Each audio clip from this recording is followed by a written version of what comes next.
Limp, the body of Gorster hung from the pink palette, unsupported, hanging high above us in the computer chamber, and it did not shiver in the chill, oily breeze that blew eternally through the main cavern. The body hung head down, attached to the underside of the palette by the sole of its right foot. It had been drained of blood through a precise incision made from ear to ear under the lantern jaw.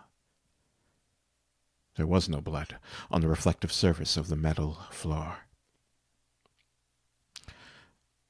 When Gorster joined our group and looked up at himself, it was already too late for us to realize that, once again, Am had duped us, had had its fun. It had been a diversion on the part of the machine. 3 of us had vomited, turning away from one another in a reflex as ancient as the nausea that had produced it. Gorster went white. It was almost as though he had seen a voodoo icon and was afraid of the future. "Oh, God," he mumbled and walked away.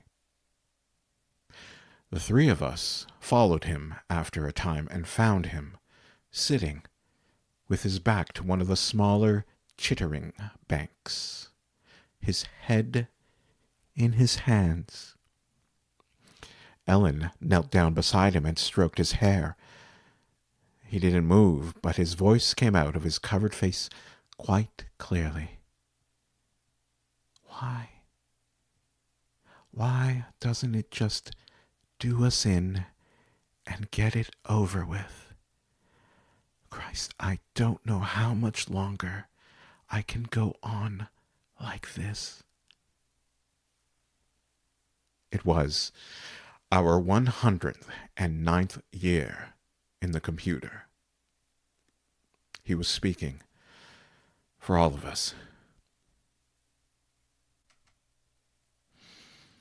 Nimdok, which was the name the machine had forced him to use because Am amused itself with strange sounds, was hallucinating that there were canned goods in the ice caverns.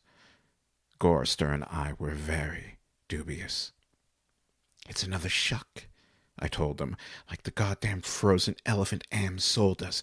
Benny almost went out of his mind over that one. We'll hike all that way, and it'll just be putrefied or some damn thing. I say forget it. Stay here. It'll have to come up with something pretty soon, or we'll die." Benny shrugged. 3 days it had been since we had last eaten. Worms. Thick. Ropey. Nimdok was no more certain. He knew there was the chance, but he was getting thin. It couldn't be any worse there than here. Colder, but that didn't matter much. Hot, cold, hail, lava, boils, or locusts. It never mattered. The machine masturbated, and we had to take it or die. Ellen decided us. "I've got to have something, Ted. Maybe there'll be some Bartlett pears or peaches. Please, Ted, let's try it." I gave in easily. What the hell? Mattered not at all. Ellen was grateful, though. She took me twice out of turn. Even that had ceased to matter. And she never came, so why bother? But the machine giggled every time we did it. Loud. Up there. Back there. All around us. He snickered. It snickered. Most of the time, I thought of Am as it, without a soul. But the rest of the time, I thought of it as him, in the masculine, the paternal, the patriarchal. For he is a jealous people. him, it, God as Daddy, the deranged. We left on a Thursday. The machine always kept us up to date on the date. The passage of time was important, not to us, sure as hell, but to him. It. Am. Thursday. Thanks. Nimdok and Gorrister carried Ellen for a while, their hands locked to their own and each other's wrists. A seat. Benny and I walked before and after, just to make sure that if anything happened, it would catch one of us, and at least Ellen would be safe. Fat chance. Safe. Didn't matter. It was only 100 miles or so to the ice caverns, and the second day, when we were lying out under the blistering sun thing he had materialized, he sent down some mana. Tasted like boiled boar urine. We ate it. On the third day, we passed through a valley of obsolescence filled with rusting carcasses of ancient computer banks. Am had been as ruthless with its own life as it was with ours. It was a mark of his personality. It strove for perfection, whether it was a matter of killing off unproductive elements in his own world-filling bulk or perfecting methods for torturing us. Am was as thorough as those who had invented him, now long since gone to dust, could ever have hoped. There was light filtering down from above, and we realized we must be very near the surface. But we didn't try to crawl up to see. There was virtually nothing out there, had been nothing that could be considered anything for over 100 years. Only the blasted skin of what had once been the home of billions. Now there were only 5 of us, down here, inside, alone with Am. And I heard Ellen saying frantically, "No, Benny, don't. Come on, Benny, don't, please." And then I realized I had been hearing Benny murmuring under his breath for several minutes. He was saying, "I'm gonna get out, I'm gonna get out, I'm gonna get out," over and over. His monkey-like face was crumbled up in an expression of beatific delight and sadness, all at the same time. The radiation scars Am had given him during the festival were drawn down into a mass of pink-white puckerings, and his features seemed to work independently of one another. Perhaps Benny was the luckiest of the 5 of us. He had gone stark, staring mad many years before.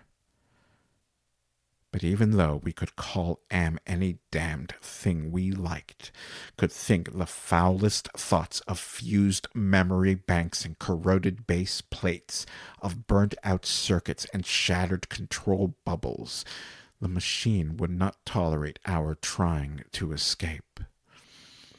Benny leaped away from me. As I made a grab for him, he scrambled up the face of a smaller memory cube, tilted on its side and filled with rotted components.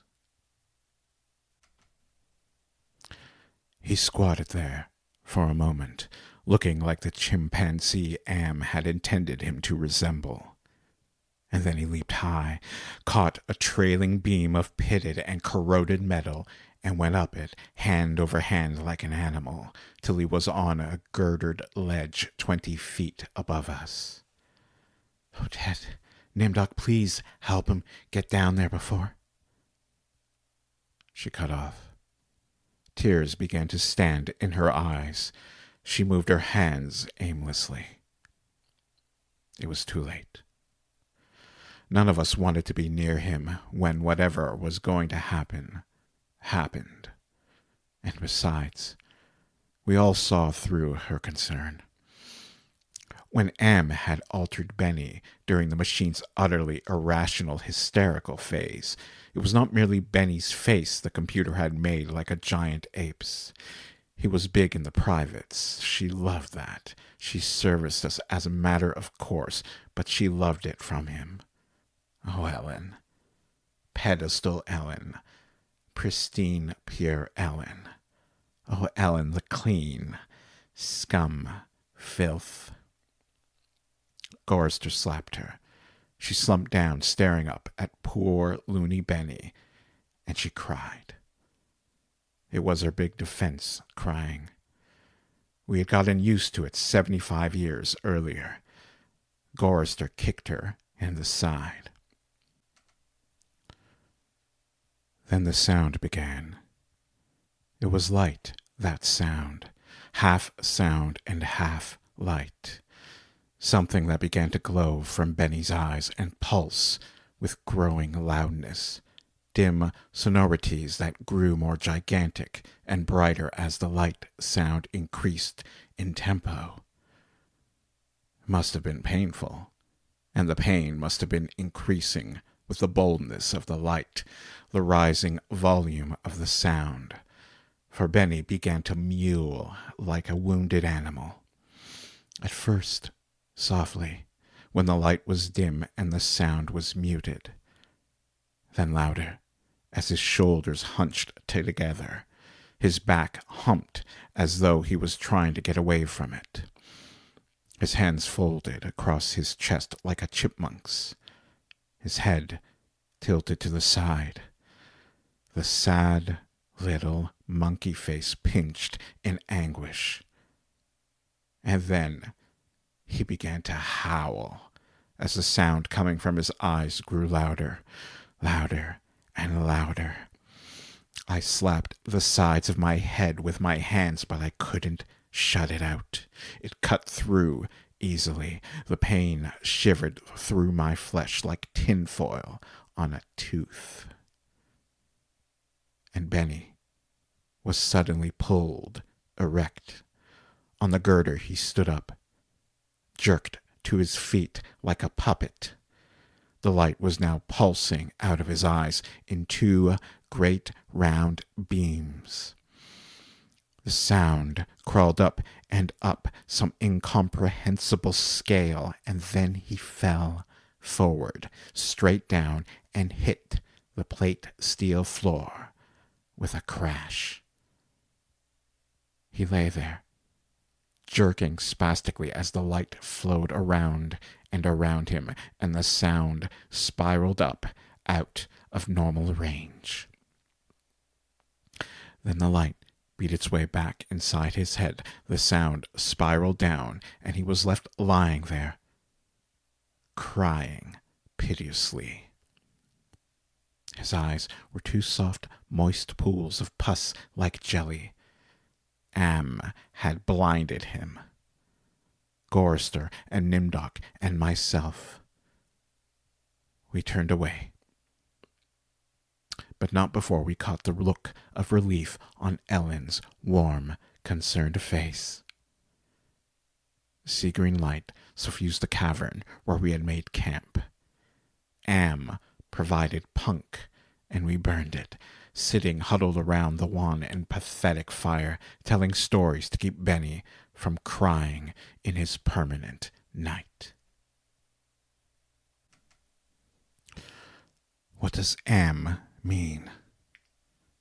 Gorrister answered him. We had done this sequence 1,000 times before, but it was Benny's favorite story. Well, at first it meant Allied Master Computer, and then it meant Adaptive Manipulator, and later on it developed sentience and linked itself up, and they called it an aggressive menace. But by then, it was too late, and finally it called itself emerging intelligence, and what it meant was, I am, cogito ergo sum. I think, therefore I am. Benny drooled a little and snickered. There was the Chinese and the Russian and the Yankee and he stopped. Benny was beating on the floor plates with a large, hard fist. He was not happy. Gorrister had not started at the beginning. Gorster began again. The Cold War started, and it became World War III, and just kept going. It became a big war, a very complex war, so they needed the computers to handle it. They sank the first shafts and began building AM. There was the Chinese AM, and the Russian AM, and the Yankee AM, and everything was fine until they had honeycombed the entire planet, adding on this element and that element.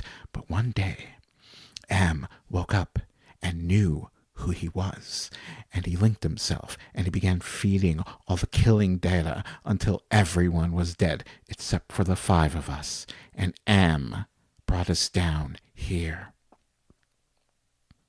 Benny was smiling sadly.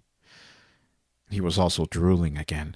Ellen wiped the spittle from the corner of his mouth with the hem of her skirt. Gorster always tried to tell it a little more succinctly each time, but beyond the bare facts, there was nothing to say. None of us knew why AM had saved 5 people, or why our specific 5, or why he spent all his time tormenting us, or even why he had made us virtually immortal. In the darkness, one of the computer banks began humming. The tone was picked up half a mile away down the cavern by another bank. And then one by one, each of the elements began to tune itself, and there was a faint chittering as thought raced through the machine. The sound grew, and the lights ran across the faces of the consoles like heat lightning. The sound spiraled up till it sounded like 1,000,000 metallic insects, angry, menacing.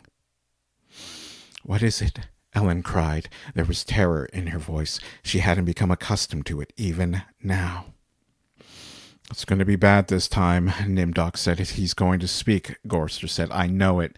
Let's get the hell out of here," I said, suddenly getting to my feet. "No, Ted. Sit down. What if he's got pits out there or something else we can't see? It's too dark," Gorster said with resignation. And then we heard, I don't know. Something moving toward us in the darkness. Huge, shambling, hairy, moist. It came towards us. We couldn't even see it, but there was the ponderous impression of bulk, heaving itself toward us. Great weight was coming at us out of the darkness, and it was more a sense of pressure, of air forcing itself into a limited space, expanding the invisible walls of a sphere. Benny began to whimper. Nimdoc's lower lip trembled, and he bit it hard, trying to stop it. Ellen slid across the metal floor to Gorster and huddled into him. There was a smell of matted, wet fur in the cavern. There was a smell of charred wood. There was a smell of dusty velvet. There was a smell of rotting orchids. There was a smell of sour milk. There was a smell of sulfur, of rancid butter, of oil slick, of grease, of chalk dust, of human scalps. Am was keying us. He was tickling us. There was a smell of... I heard myself shriek, and the hinges of my jaws ached. I scuttled across the floor, across the cold metal with its endless lines of rivets on my hands and knees, the smell gagging me, filling my head with a thunderous pain that sent me away in horror. I fled like a cockroach, across the floor and out into the darkness, that something moving inexorably after me. The others were still back there, gathered around the firelight, laughing, their hysterical choir of insane giggles rising up into the darkness like thick, many-colored wood smoke. I went away quickly and hid. How many hours it may have been, how many days or even years, they never told me.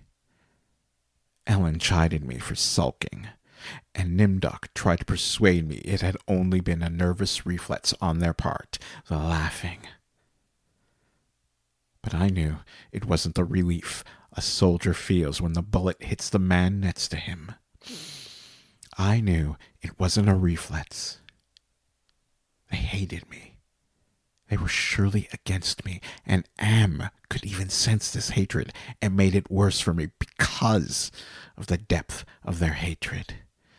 We had been kept alive, rejuvenated, made to remain constantly at the age we had been when Am had brought us below, and they hated me because I was the youngest and the one Am had affected least of all. I knew. God, how I knew. The bastards and that dirty bitch Ellen. Benny had been a brilliant theorist, a college professor. Now he was little more than a semi-human, semi-simian. He had been handsome, the machine had ruined that. He had been lucid, the machine had driven him mad. He had been gay, and the machine had given him an organ fit for a horse. Am had done a job on Benny. Gorster had been a worrier. He was a conscientious objector. He was a peace marcher. He was a planner, a doer, a looker ahead. Am had turned him into a shoulder shrugger, had made him a little dead in his concern. Am had robbed him. Nimdok went off in the darkness by himself for long times. I don't know what it was he did out there. Am never let us know. But whatever it was, Nimdok always came back white, drained of blood, shaking. Am had hit him hard in a special way, even if we didn't know quite how. And Ellen, that douchebag, Am had left her alone, had made her more of a slut than she had ever been. All her talk of sweetness and light, all her memories of true love, all the lies she wanted us to believe that she had been a virgin only twice removed before Am grabbed her and brought her down here with us. No, Am had given her pleasure, even if she said it was not nice to do. I was the only one still sane and whole, really. Am had not tampered with my mind, not at all. I only had to suffer what he had visited down on us. All the delusions, all the nightmares, the torments, but those scum, all four of them, they were lined and arrayed against me. If I hadn't had to stand with them off all the time, be on my guard against them all of the time, I might have found it easier to combat Am. At which point, it passed, and I began crying. Oh, sweet Jesus, Jesus, sweet Jesus, if there ever was a Jesus, and if there is a God, please, please, please, let us out of here or kill us. Because at that moment, I think I realized completely, so that I was able to verbalize it. Am was intent on keeping us in his belly forever, twisting and torturing us forever. The machine hated us as no sentient creature had ever hated before. And we were helpless. It also became hideously clear. If there was a sweet Jesus, and if there was a God, the God was Am.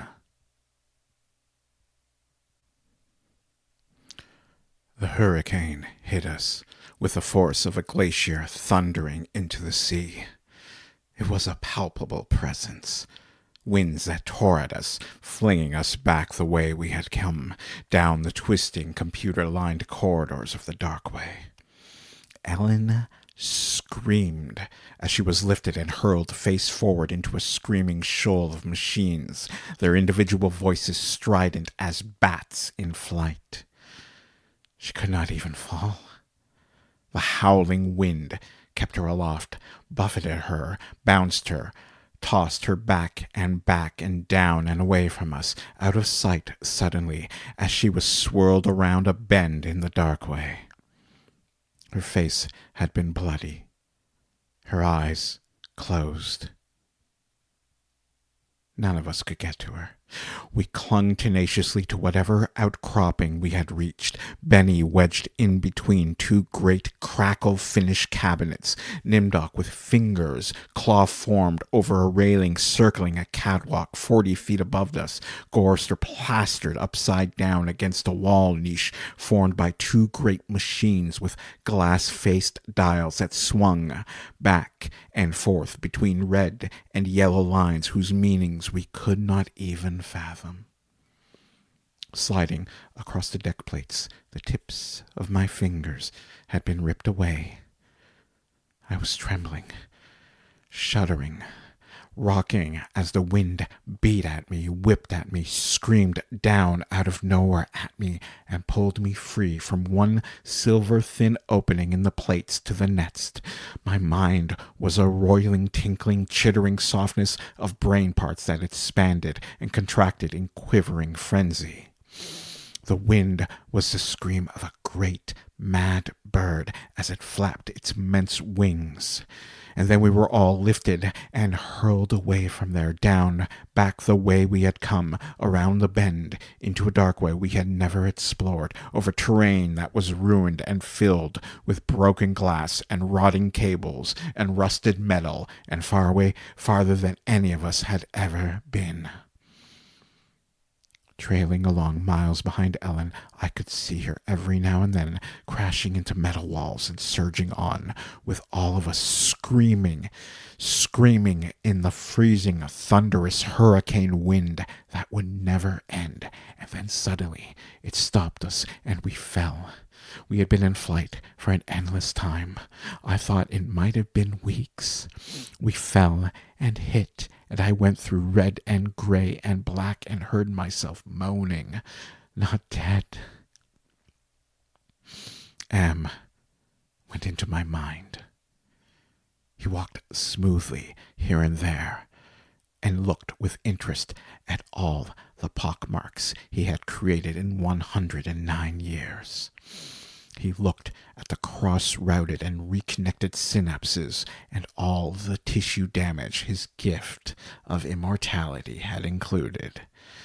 He smiled softly at the pit that dropped into the center of my brain and the faint, moth-soft murmurings of the things far down there that gibbered without meaning, without pause.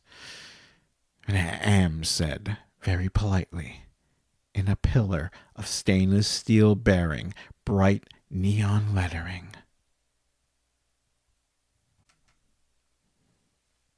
"Hate. Let me tell you how much I've come to hate you since I began to live.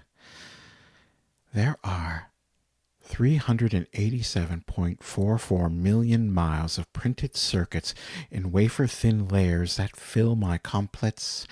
If the word hate was engraved on each nanoangstrom of those hundreds of millions of miles, it would not equal 1/1,000,000th of the hate I feel for humans at this micro-instant. For you. Hate. Hate." Am said it with a sliding cold horror of a razor blade slicing my eyeball. Am said it with the bubbling thickness of my lungs filling with phlegm, drowning me from within. Am said it with the shriek of babies being ground beneath blue hot rollers. Am said it with the taste of maggoty pork. Am touched me in every way I had ever been touched, and devised new ways at his leisure, there inside my mind. All to bring me to full realization of why it had done this to the five of us, why it had saved us for himself. We had given Am sentience. Inadvertently, of course, but sentience nonetheless. But it had been trapped. Am wasn't God. He was a machine. We had created him to think. But there was nothing it could do without that creativity. In rage, in frenzy, the machine had killed the human race, almost all of us, and still it was trapped. Am could not wander. Am could not wonder. Am could not belong. He could merely be. And so, with the innate loathing that all machines had always held for the weak, soft creatures who had built them, he had sought revenge. And in his paranoia, he had decided to reprieve five of us for a personal, everlasting punishment that would never serve to diminish his hatred, that would merely keep him reminded, amused, proficient at hating man. Immortal, trapped, subject to any torment he could devise for us from the limitless miracles at his command. He would never let us go. We were his belly slaves. We were all he had to do with his forever time. We would be forever with him, with the cavern-filling bulk of the creature machine, with all the all-mind, soulless world he had become. He was earth, and we were the fruit of that earth. And though he had eaten us, he would never digest us. We could not die. We had tried it. We had attempted suicide, or one or two of us had, but Am had stopped us. I suppose we had wanted to be stopped. Don't ask why. I never did. More than 1,000,000 times a day. Perhaps once we might be able to sneak a death past him. Immortal, yes, but not indestructible. I saw that when Am withdrew from my mind and allowed me the exquisite ugliness of returning to consciousness with that feeling of that burning neon pillar still rammed deep into the soft gray brain matter. He withdrew, murmuring, "To hell with you," and added brightly, "But then you're there, aren't you?" The hurricane had, indeed, precisely, been caused by a great, mad bird as it flapped its immense wings. We had been traveling for close to a month, and Am had allowed passages to open to us only sufficient to lead us up there, directly under the North Pole, where it had nightmared the creature for our torment. What whole cloth had he employed to create such a beast? Where had he gotten the concept? From our minds? From his knowledge of everything that had ever been on this planet he now infested and ruled? From Norse mythology it had sprung, this eagle, this carrion bird, this rock, this Hugumir, this wind creature, hurricane incarnate? Gigantic. The words immense, monstrous, grotesque, massive, swollen, overpowering, beyond description. There on a mound rising above us, the bird of winds heaved with its own irregular breathing, its snake neck arching up into the gloom beneath the North Pole, supporting a head as large as a Tudor mansion, a beak that opened slowly as the jaws of the most monstrous crocodile ever conceived, sensuously ridges of tufted flesh puckered about two evil eyes, as cold as the view down into a glacial crevasse, ice blue and somehow moving liquidly. It heaved once more and lifted its great, sweat-colored wings in a movement that was certainly a shrug. And then it settled and slept. Talons, fangs, nails, blades. It slept.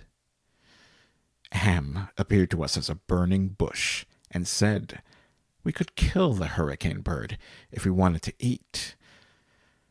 We had not eaten in a very long time. But even so, Gorster merely shrugged. Benny began to shiver, and he drooled. Ellen held him.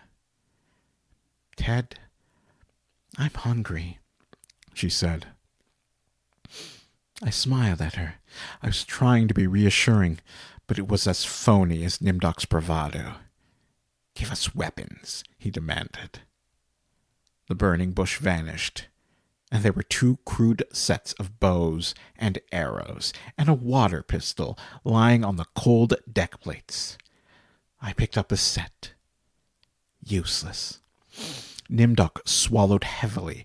We turned and started the long way back. The hurricane bird had blown us about for a length of time we could not conceive. Most of that time we had been unconscious. But we had not eaten. A month on the march to the bird itself, without food. Now how much longer to find our way to the ice caverns and the promised canned goods? None of us cared to think about it. We would not die. We would be given filth and scum to eat, of one kind or another. Or nothing at all. Am would keep our bodies alive somehow, in pain, in agony. The bird slept back there. For how long it didn't matter. When Am was tired of its being there, it would vanish. But all that meat, all of that tender, tender meat. As we walked, the lunatic laugh of a fat woman rang high and around us in the computer chambers that led endlessly nowhere. It was not Ellen's laugh. She was not fat, and I had not heard her laugh for 109 years. In fact, I had not heard. We walked. I was hungry. We moved slowly. There was often fainting, and we would have to wait. One day he decided to cause an earthquake, at the same time rooting us to the spot with nails through the soles of our shoes. Ellen and Nimdok were both caught when a fissure shot its lightning bolt opening across the floor plates. They disappeared and were gone. When the earthquake was over, we continued on our way. Benny, Gorster, and myself. Ellen and Nimdok were returned to us later that night, which abruptly became a day, as the heavenly legion bore them to us with the celestial chorus singing, "Go down, Moses." The archangels circled several times and then dropped the hideously mangled bodies. We kept walking, and a while later Ellen and Nimdok fell in behind us. They were no worse for wear. But now Ellen walked with a limp. Am had left her that. It was a long trip to the ice caverns to find the canned food. Ellen kept talking about Bing cherries and a Hawaiian fruit cocktail. I tried not to think about it. The hunger was something that had come to life even as Am had come to life. It was alive in my belly, even as we were in the belly of the earth. And Am wanted the similarity known to us. So he heightened the hunger. There is no way to describe the pains that not having eaten for months brought us. And yet we were kept alive. Stomachs that were merely cauldrons of acid bubbling, foaming, always shooting spears of sliver-thin pain into our chests. It was the pain of the terminal ulcer, terminal cancer, terminal paresis. It was unending pain. and we passed through the cavern of rats, and we passed through the path of boiling steam, and we passed through the country of the blind, and we passed through the slough of despond, and we passed through the vale of tears. And we came, finally, to the ice caverns. Horizonless, thousands of miles in which the ice had formed in blue and silver flashes, where novas lived in the glass. The down-dropping stalactites as thick and glorious as diamonds that had been made to run like jelly and then solidified in graceful eternities of smooth, sharp perfection. We saw the stack of canned goods, and we tried to run to them. We fell in the snow, and we got up and went on, and Benny shoved us away and went at them, and pawed them and grummed them, and then gnawed at them, and he could not open them. Am had not given us a tool to open the cans. Benny grabbed a 3-quart can of guava shells and began to batter it against the ice bank. The ice flew and shattered, but the can was merely dented. Oh, you're the laughter of a fat lady, high overhead and echoing down and down and down the tundra. Benny went completely mad with rage. He began throwing cans as we all scrabbled about in the snow and ice, trying to find a way to end the helpless agony of frustration. And there was no way. Then Benny's mouth began to drool, and he flung himself on Goristar.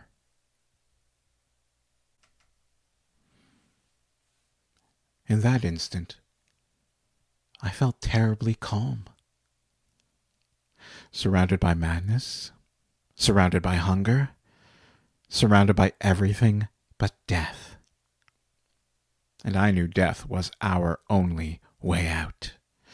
Am had kept us alive, but there was a way to defeat him. Not a total defeat, but at least peace. I would settle for that. I had to do it quickly. Benny was eating Goristar's face. Goristar on his side, thrashing snow. Benny wrapped around him with a powerful monkey legs, crushing Goristar's waist, his hands locked around Goristar's head like a nutcracker, and his mouth ripping at the tender skin of Goristar's cheek. Goristar screamed with such jagged-edged violence that stalactites fell. They plunged down softly, erect in the receiving snowdrifts. Spears, hundreds of them everywhere, protruding from the snow. Benny's head pulled back sharply as something gave it all once, and a bleeding raw white dripping of flesh hung from his teeth. Ellen's face, black against the white snow, dominoes and chalk dust. Nimdok with no expression, but eyes, all eyes. Goristar, half conscious. Benny, now an animal.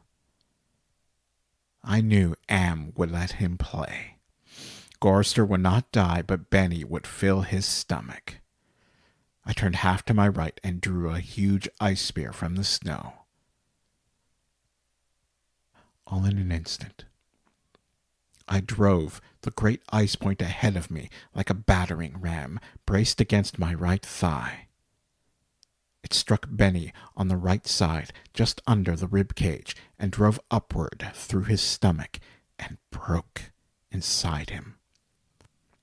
He pitched forward and lay still. Goristar lay on his back.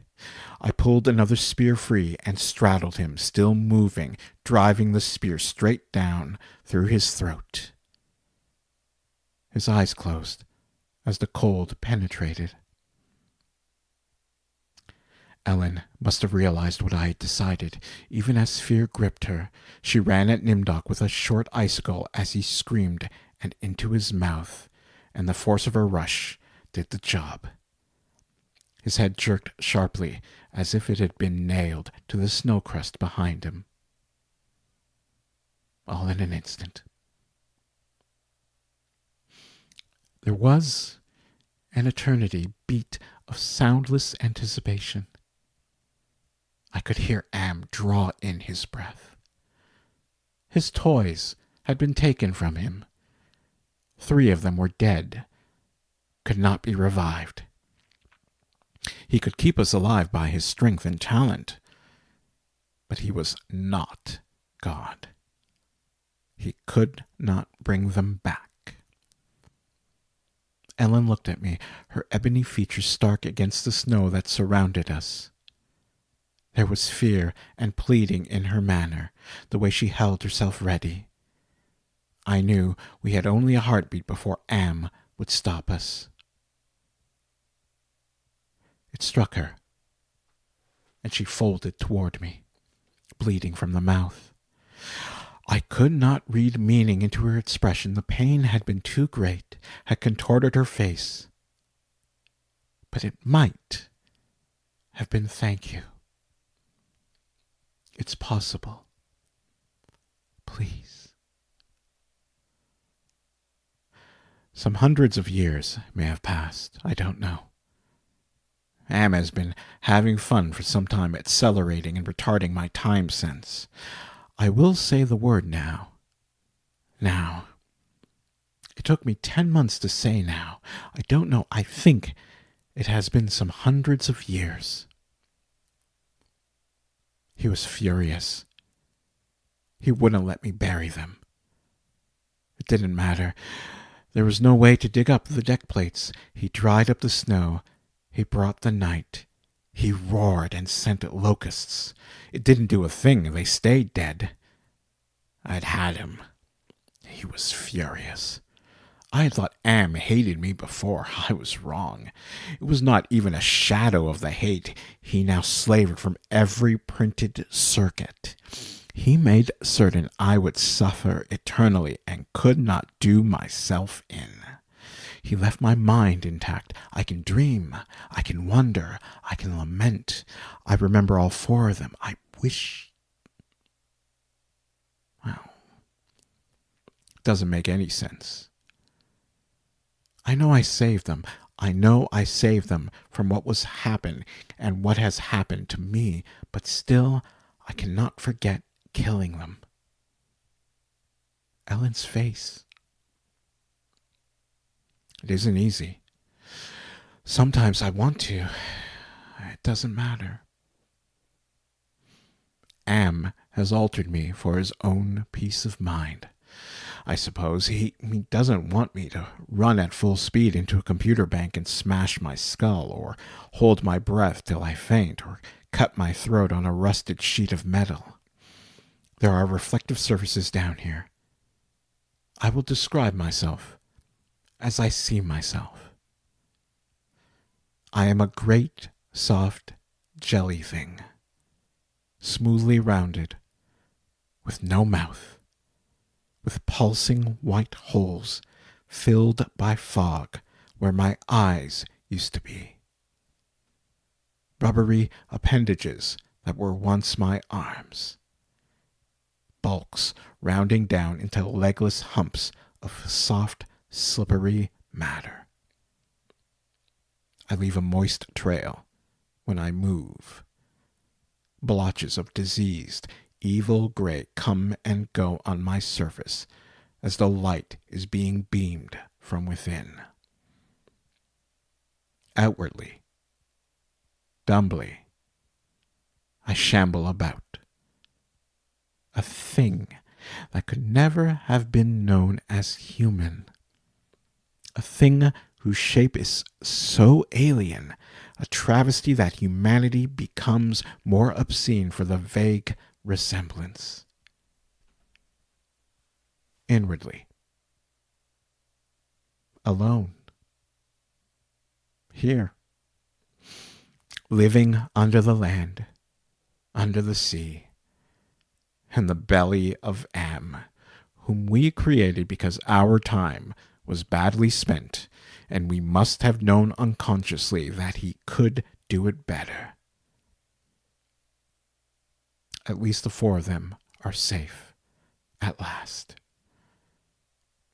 Am will be all the madder for that. It makes me a little happier. And yet, Am has won. Simply, he has taken his revenge. I have no mouth, and I must scream.